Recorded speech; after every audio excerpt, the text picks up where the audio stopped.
brave who fight for you. If you don't gain, they fight in vain. Show them what you can do. Show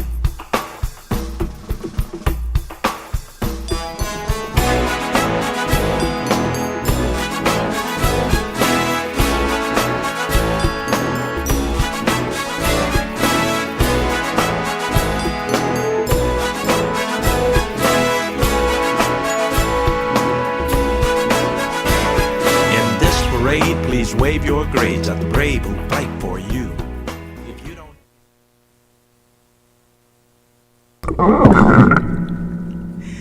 Good afternoon, Kansas City. Welcome to Wave Your Grades on KUAW.org, the academic patriotism program that is dedicated to veterans and serious secondary scholars. I am your announcer, KUAW Wilson. Now here is our civilian urban educator host, Carl Boyd. Thank you once again on Wave Your Grades. I am civilian Carl Boyd, and Wave Your Grades is a program that asks that American students strive for excellence and honor of our troops. And as we dedicate this program to those who served, and as a matter of fact, who are currently serving, what we are attempting to do is to make sure that our young people, and for that matter, those who teach them, families, parents, all of those, understand how what we refer to as academic patriotism does, in fact, have a great deal to do with what our program attempts to do. And that is simply to say that if there is any motivation, if there's any reason that our young people should indeed be excellent, it is to honor those who have served, and we ought to be able to come together as a nation to make sure that the community in which we live is safe, peaceful, and for that matter, productive for those who serve. This is Saturday, January 28th. And as it turns out, our very special guest for today's program turns out not to be available. And I would like to seize upon the opportunity to make a couple of statements, and as a matter of fact, I might take up the amount of time allotted. Unfortunately, to refer to what is on the minds of the national community once again. In the United States of America, there are those who are demonstrating the loss of a young man at the hands of police in Memphis, Tennessee. And it may very well be that while it is not the main topic of Wave Your Grades, that there are ways that we can indicate how it fits what I refer to now as Carl's commentary on academic patriotism. So, Sister KUAW Wilson, announcer, engineer, producer, co-host. In this instance, what I will do is, as last week, use the commentary earlier than we intended. If you would do two things for me, yes, Sister KUAW, if you would read the announcement as it is now for academic patriotism, I would like to explain to those who are with us how it fits on a special occasion now when our very special guest is not able to make it. I'm going to move it up. This is how the announcement will usually go. Please, KUAW Wilson. Well, I think it would be best suited that I probably omit the first line.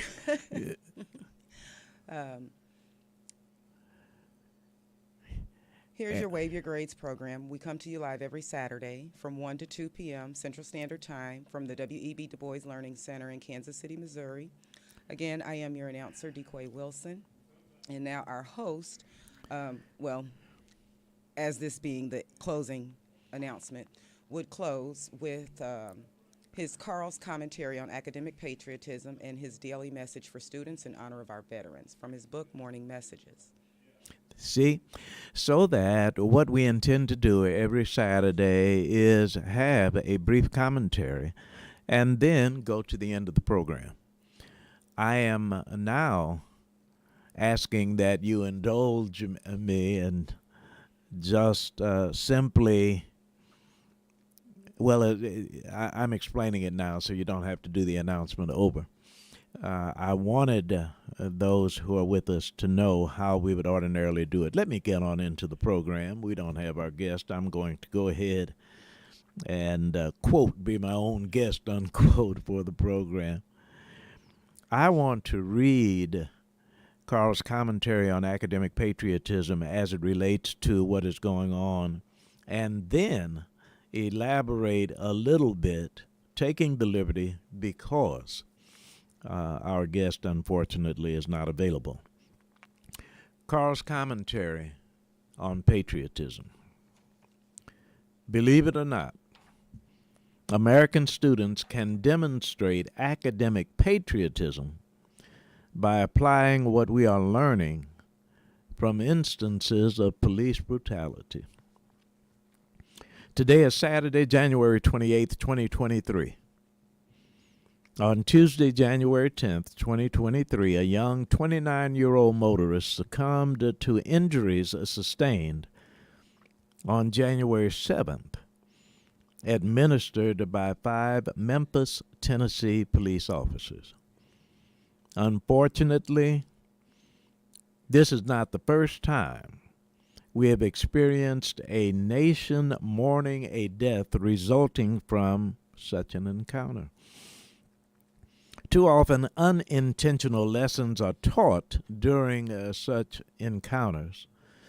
Too seldom are critical lessons learned from such tragedies.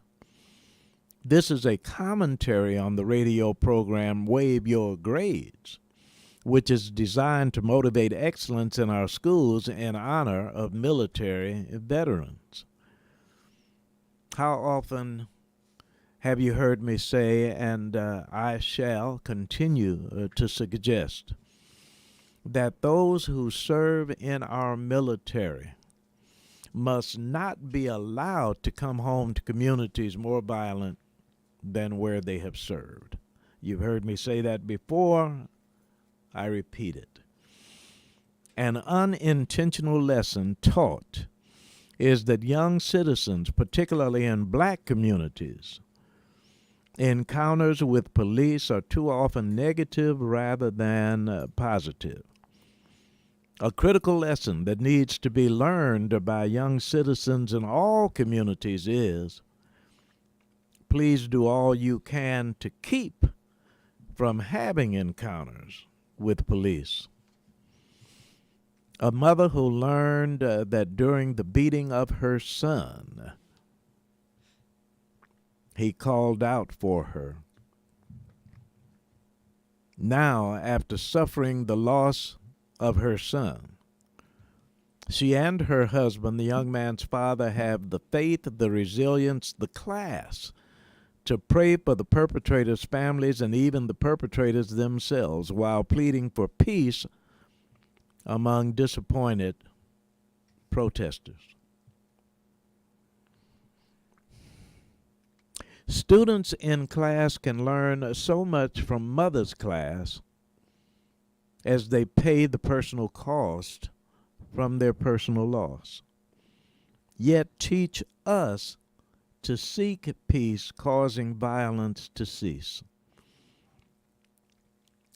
I sit each Saturday with such a mother whose life is an example of how we should treat each other. And so I thank my announcer, DeQuay Wilson. This speaks to patriotism in this way. America has enough resources, enough land, enough technology, enough economic power, enough know-how to show how to be a successful nation. We look towards a future of cooperative progress that will overcome inexplicable hatred. And we depend upon today's youth to make nationwide peace the truth in the years to come. Now, as this is Carl's commentary on academic patriotism, putting it within the context of things that are going on this week, unfortunately, and in as much as, once again, for those who might have just joined us, our very special guest was not able to make it today, I will take this liberty to discuss from a personal standpoint police community relations, and allow me to offer what occurred in 1986 in Kansas City, Missouri, when I happened to be coming home from playing softball, a softball game. So I was dressed like somebody coming off of a softball field with my sneakers on and my uniform, and it had rained. As a matter of fact, it had flooded Brush Creek the morning of my now returning home. I was arrested and handcuffed for not walking on the sidewalk. Now, when the police officer encountered my walking along the curb but not on the curb because it was flooded, I wasn't jaywalking, I wasn't in the middle of the street. I just heard someone scream at me, "What are you doing walking in the street?" I turned to see an approaching squad car, and I said to the officer, "I'm walking in the street because the sidewalk is flooded." The officer shouted once again, "Don't you know you can get arrested for walking in the street?" Now, I could have been more calm, I guess, but I simply responded, "Well, then, if you're going to arrest me, arrest me. Otherwise, let me go home and watch 60 Minutes, which is what I was getting ready to do." I wasn't exactly in the best of moods, but I didn't like being yelled at. And the officer said, "Wait right there."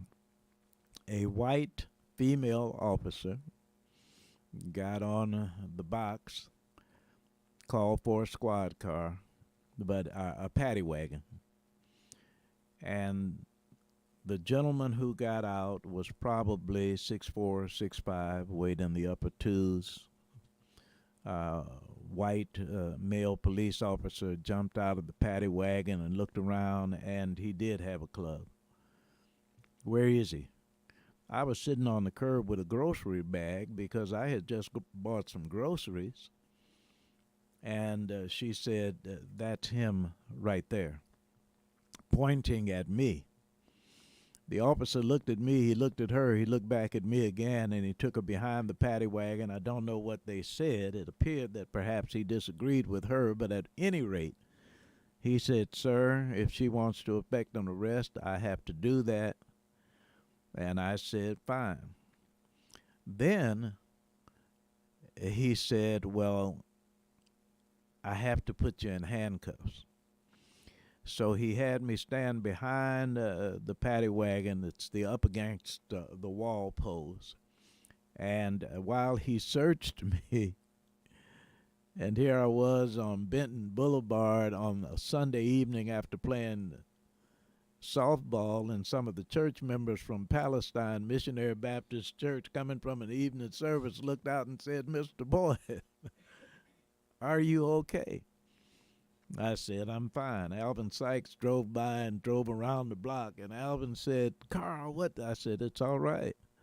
So I ended up in a paddy wagon, handcuffed, taken to the police station. In my case, as it turned out, 40 minutes later, after being in a holding cell, the Reverend Mac Charles Jones, Charles Hasley, Alan Wheat, Mary Groves Bland. I think Emmanuel Cleaver was councilman then, but at any rate, a number of folks came to get me out of my holding cell. True story. The next day, they were in the office of Chief Larry Joyner, and Chief Joyner said to me, "Well, Carl, let me look into this for you."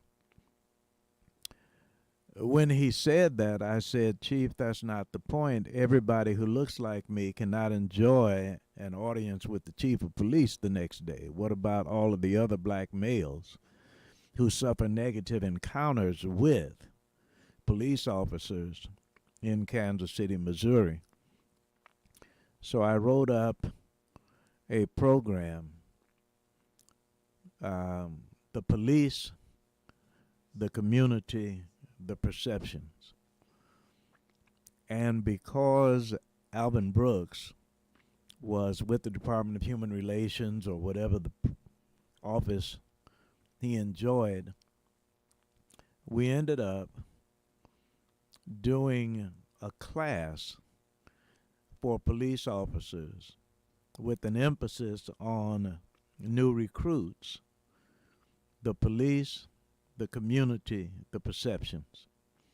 John Fierro represented the Hispanic community.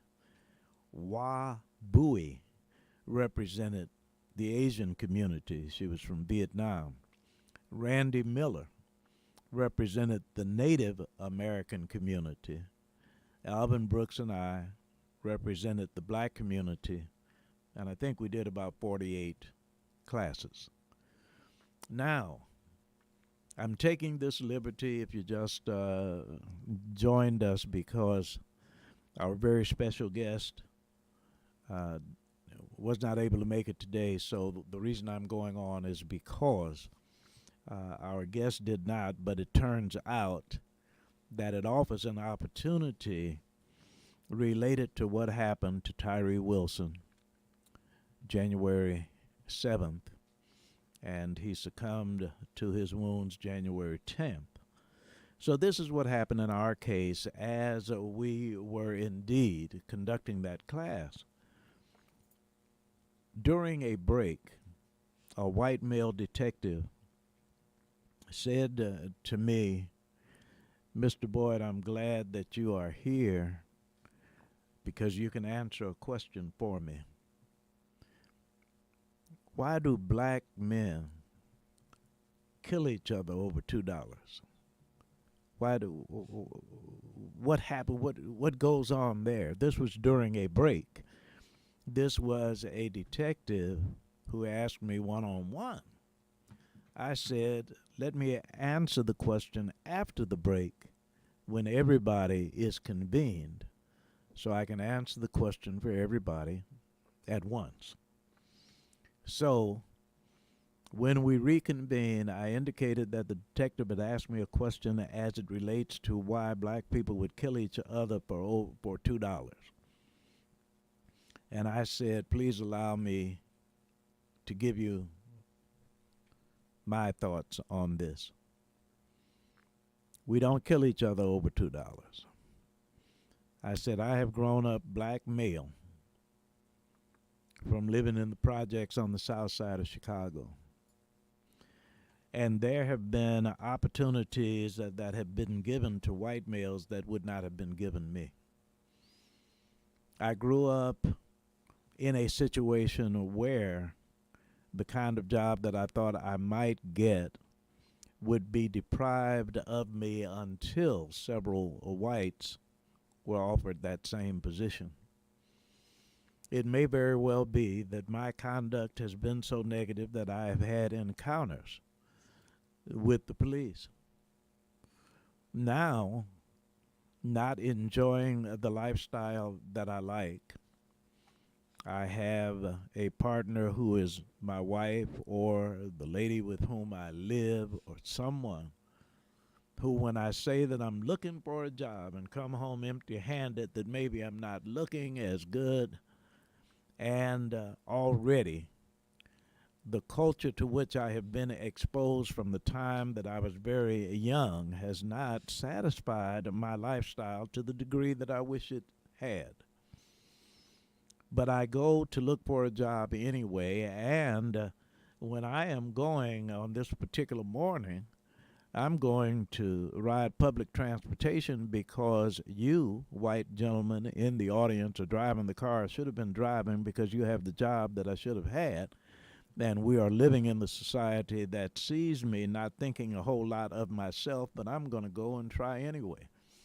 Now, it just happens that innocently, I'm getting on the Indiana bus requesting a transfer, and the bus driver inadvertently gives me the wrong transfer. Somebody three places ahead of me gave an expired transfer, and he gave it to me. So I get off the Indiana bus, I get on the 39th Street bus, and the bus driver says to me, "Sir, you cannot use this transfer." And I say, "That's the transfer the man gave me." And the bus driver says, "No, you need to look in your pocket because this transfer has expired." And I say, "That's the transfer the man gave me. That's the transfer you're going to get." The bus driver says, "If you don't pay your fare, I'm not going to move the bus." I say, "Well, don't move the bus then. You can sit here all day. But I'm not giving you any money to get on the bus. I gave you the transfer." Now a little lady gets up with a coin purse, and she says, "Mister, I'll pay your fare." And I got $3 in my pocket, and I take out my $3 and show it to her. It ain't about the money, it's about the principle of the thing. Now here's a brother in the back of the bus who feels the same way about his plight that I feel about mine, and he shouts at me from the back of the bus, "Blank, why don't you pay your fare?" And I say to him, "Don't roll up on me, 'cause you about to get yourself in a whole lot of trouble." And the bus driver says, "Well, if you keep on, I'm going to have to call the police." Call the police then. They can come up here messing with me if they want to. Somebody's going to get hurt. And sure enough, I get myself arrested. Now, I have to call the same lady who suspects that I have not been trying to get work to get her to pay my bond so I can get out of the holding cell. So this is not a good day for me altogether. I'm already upset in any number of ways, and you catch me at 11:30 p.m. in an alley shooting dice.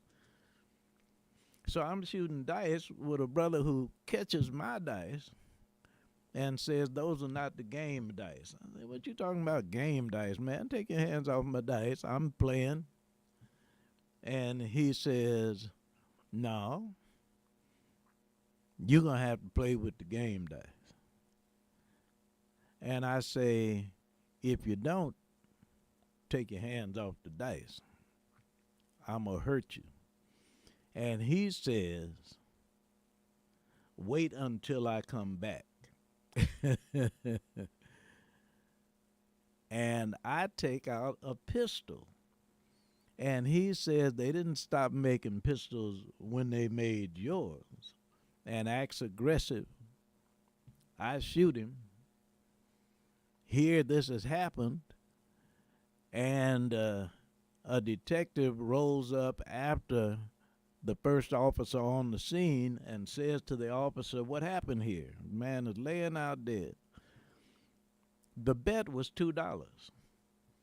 So in his hand, he's holding $2. The detective comes over. They look and say, "This man got shot over $2. He didn't get shot over $2. He got shot over a transfer. He got shot over being embarrassed to ask somebody to get me out of a holding cell. He got shot because I was on the bus and I feel like I should have been driving the car that you're driving." He got shot because this is not the first time I've had a negative encounter. He got shot because, as Frantz Fanon said, a person who hates himself hates the mirror image of himself, so I'm more likely to shoot a black man than I am to shoot a white man. There are any number of psychosociological factors in this situation. So now, some seem to get it. And as many as 27 years later, I'm telling you, 27 years after 1986, an officer came up to me and said he remembered my $2 story. Now, I'm saying that to say that there are people asking the question, and wow, Brother Lewis is sitting with me, so I get a chance after all, because I was going to do a monologue, but our guest is not here. So let me finish this thought and ask DeQuay Wilson and Lewis Walker to join, but let me just finish this thought. The prevailing question, January 28th, 2023, about a beating that took place January 7th and a death that was succumbed January 10th. The primary question is, how could 5 black men do that to a young black man? So now, if the detective had asked me during a break the question, how could that happen in our community, 5 black law enforcers administer that kind of punishment, now, once again, I would have to go and investigate the psychosociological factors that talk about culture. And if indeed we study back to slavery, when there were overseers who looked like us but who felt like they owed, quote, the boss their greatest loyalty, not only might they administer what they refer to as justice to somebody who looks like them, but they will be worse on each other because they want to make sure that nobody mistakes them for pandering to their own, so they're even worse.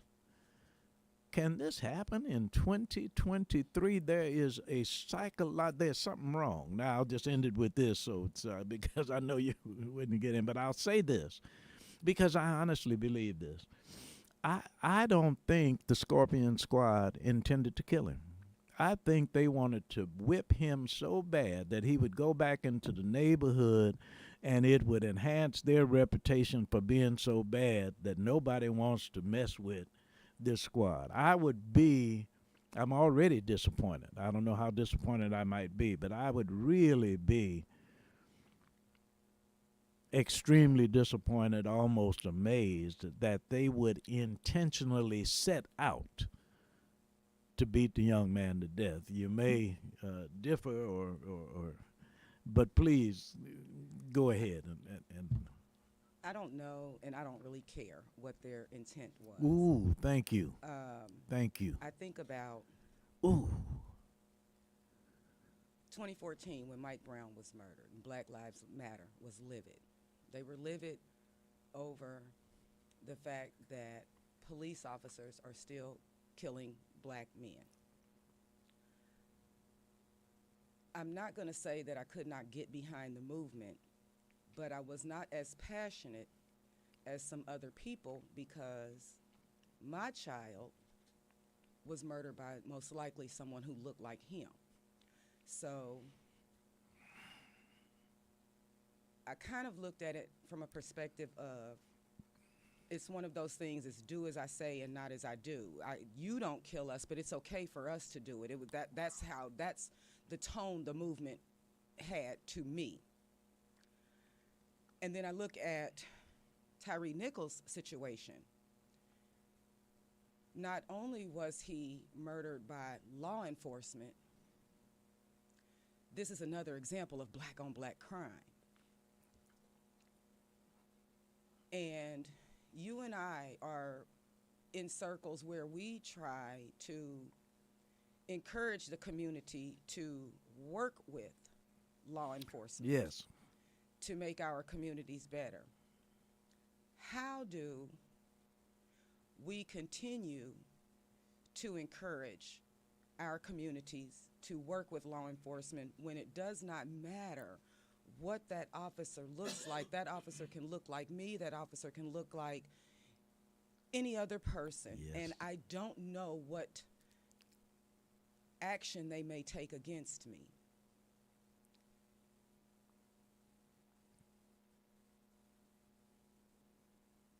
How do we move past this? How do we correct this? How do we fix this? I can only imagine, not to say it's good or bad or what have you, the mental position that these officers were in, because again, like you said, they're in this group where they have to prove themselves. Yes. Yes. That they are a part of this club.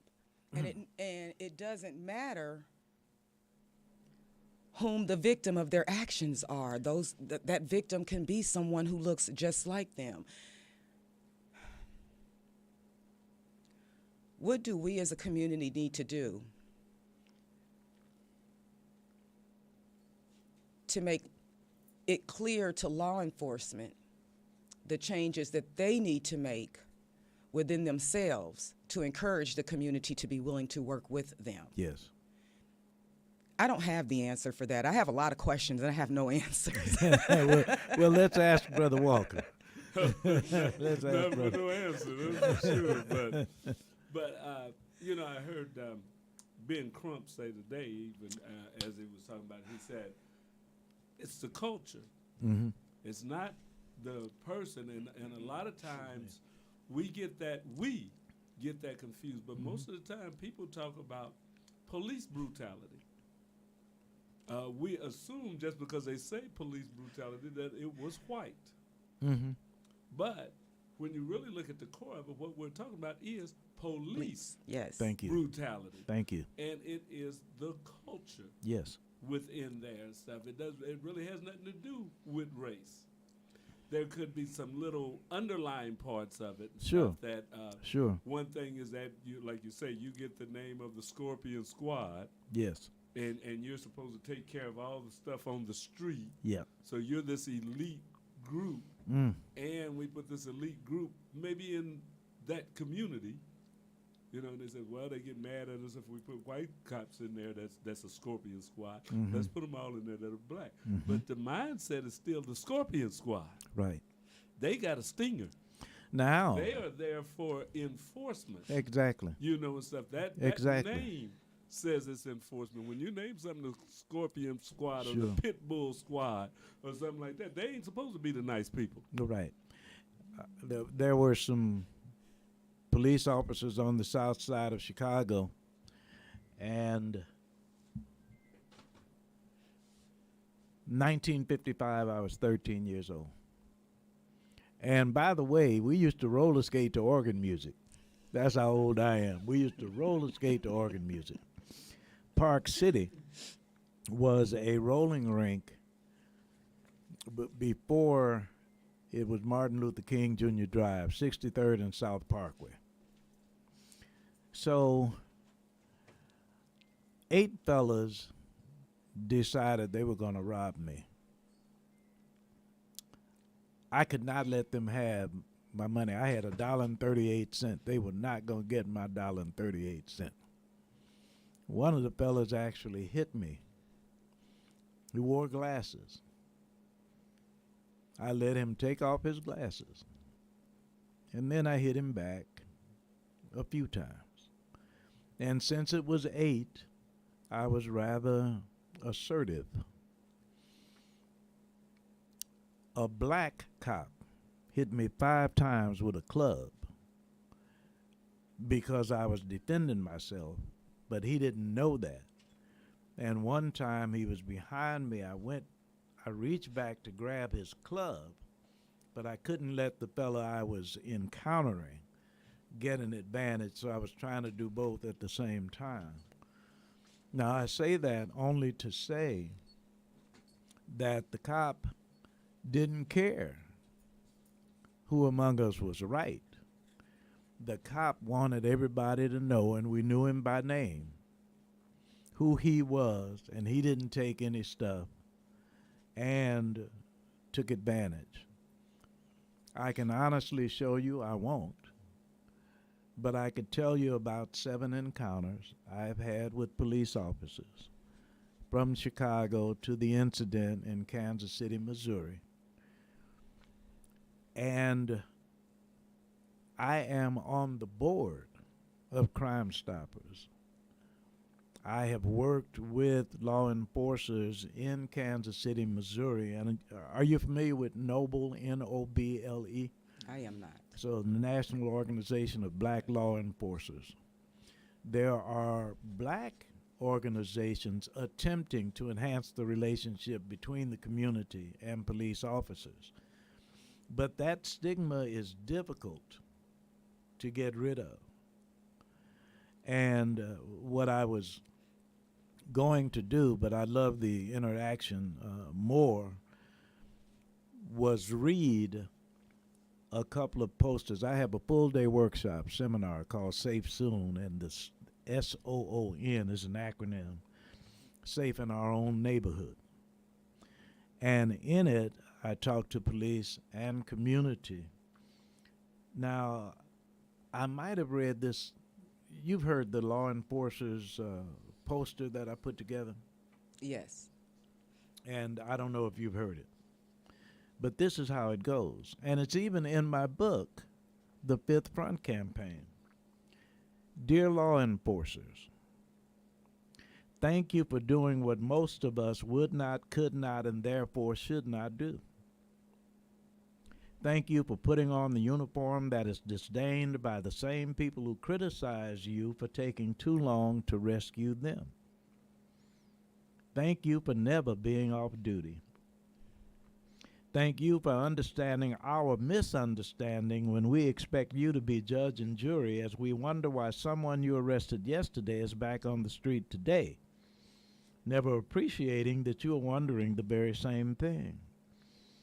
Thank you for protecting communities where you do not live, for protecting people whom you do not know, for protecting laws with which you may disagree, and for protecting property that you do not own, mere objects that will never have the humanity to show gratitude for your courage and sacrifice.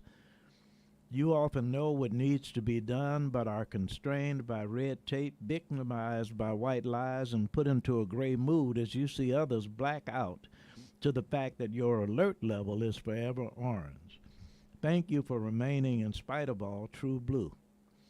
Now imagine when I am encountering police officers, their reaction to those remarks.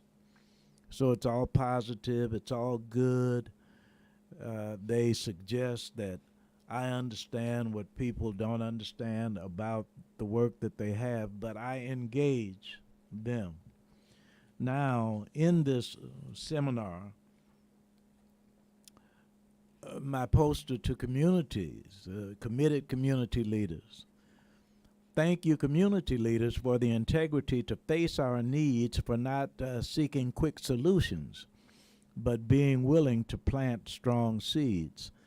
Thank you for candid admission that we have work to do within, and for speaking truth to a history that has included systemic sin. We thank community icons for helping prosperity to say I can. We thank all creeds and colors who are determined to take this a stand, and these are the words STAND. You're determined to speak louder than injustice's mighty roar, allowing your love to triumph over hatred at its core. You even make sincere appeals to perceived enemies' better spirits. Of course, it's true we need it too. They and we need to hear it. You're determined to be determined, whatever this life shall bring. Thank you for helping all of us to lift every voice and sing. Now, the idea behind the two is this. I have had some encounters where some youngsters on the south side of Chicago admonished me not to hurt a police officer when there was a little disagreement. I have had the encounters I was talking about, but I'm willing to say that I empathize with your plight when you are running up against difficult communities. Now, however, if I'm willing to do that, if I'm willing to, let me give you an example of one of the things that we hear a lot of times.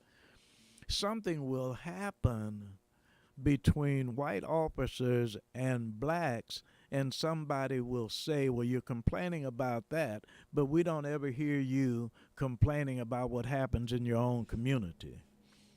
So, Mothers in Charge, so Ad Hoc Group Against Crime, so Aim for Peace, so SCLC, so Urban League. So, don't tell me that you never hear our community addressing problems within our community as well as without. And my point to working with, and I'm going to offer the seminar now again, officers and empathizing with them, their plight is to suggest if I, as a black man, am willing to say and mean it that we are wrong when we violate each other, you ought to be able to say that your peers are wrong when they violate not only the code of conduct that they say they have, but also to absolutely blatantly put it up in our face. And then how many times have they not been prosecuted? If I'm willing to say this as a black person because I believe it and I mean it, you ought to be able to say this as an officer of the law, that you want to change the culture. And it's 2023 and this happens now. Come on. Yeah. Go ahead, please. Well, I was going to say, too, that is the thing, is that after this has happened, and after every tragedy, I remember Dick Gregory saying at one point that, America's always shocked. We lead the world in being shocked. George Floyd was killed and we were shocked. This person was killed and we were shocked. This young man just got killed and we're shocked. We're always shocked. Come on. Come on. But Say when it. do we stop something from shocking us? Yes. At some point, because it's always that we're in shock about a tragedy that's happened, and it happens again and again. And the thing I would like to see, and we won't know this until the future, and I hate to admit it, but it'll probably happen somewhere again. Mm-hmm. But the quick reaction of the Memphis police force, the police captain, the mayor coming out against it, I see it. Everybody's applauding it. What if the officers were white? I asked the exact same question. They come out and have, real quickly came out and they're Come on. condemning it, and they're this, that, and the other. And that's good. I just hope that I see the same amount of effective, retribution if there are white officers involved, where we give them the benefit of the doubt. See, all before we've been saying, well, the officer, and you have to see him, we got to see what their point of view and stuff like that.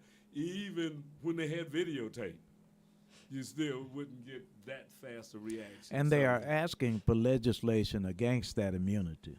Yes. And I don't know what will happen, but you see, I'm sorry, DeQuay, you were. Well, I want to let you finish your thought, because there's a different national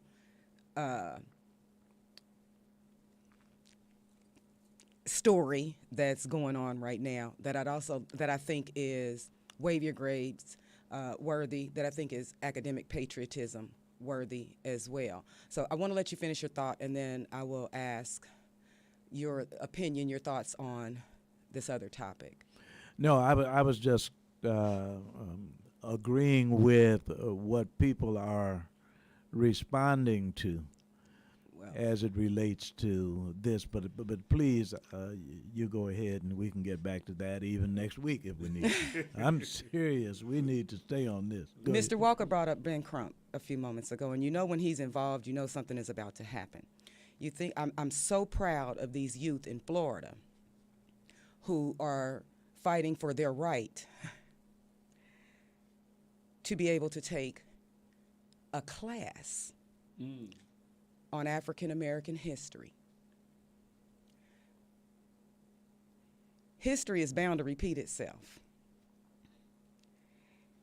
And we want change, and we have to question what kind of change. We have a DeSantis, he's governor. And, whatever his title is, whoever he is in Florida, he's crazy. But that's my personal opinion. He's governor. Well, he's governor, but he's trying to line himself up to be poised, in my opinion, and some other pundits as well, to run for president. And we think about what he's doing to the education system in Florida. And we've got students who now, Ben Crump are representing, who are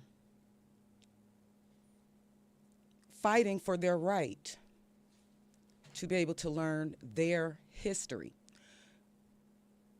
When certain histories are being taken out of class and we are not allowed to, and I understand education begins at home. I get that. That's the first place that education begins. But however, the school is supposed to piggyback off of it. And what we have to do is make sure our kids are aware of certain histories. And when you take those histories away, we're at a time now where some of our kids are aware of certain histories and they want to learn more about it, and you take that opportunity away, they are fighting for it. And I am very proud of the 3 students in Florida who are fighting for their right to be able to learn more about African American history. They have the option to learn about other histories, but they don't have the option to learn about theirs because it has been banned in their school system. What are your thoughts on that? Well, personal story. Had the pleasure of working with Reverend Jesse Jackson in Chicago. I wrote the Push for Excellence program, which is now Push Excel. And one afternoon, Reverend Jackson said that somebody wants to meet with you at the University of Chicago, John Hope Franklin. Mm. I said, sir? He said, you have an appointment today with John Hope Franklin. Now, just ask about Black Wall Street in Oklahoma. Ask about history. John Hope Franklin? I couldn't wait. I mean, I just could not believe. And sometimes Reverend Jackson and I have disagreed, but he was also responsible for some encounters like that for me. Actually met with John Hope Franklin, premier educator as it relates to black history. And the last thing he said to me was, Brother Boyd, I appreciate what you and Rev are doing. But remember, we're going to have to teach our young people after school. Now, I think when you were just talking about the swift action because they were black, Mm-hmm.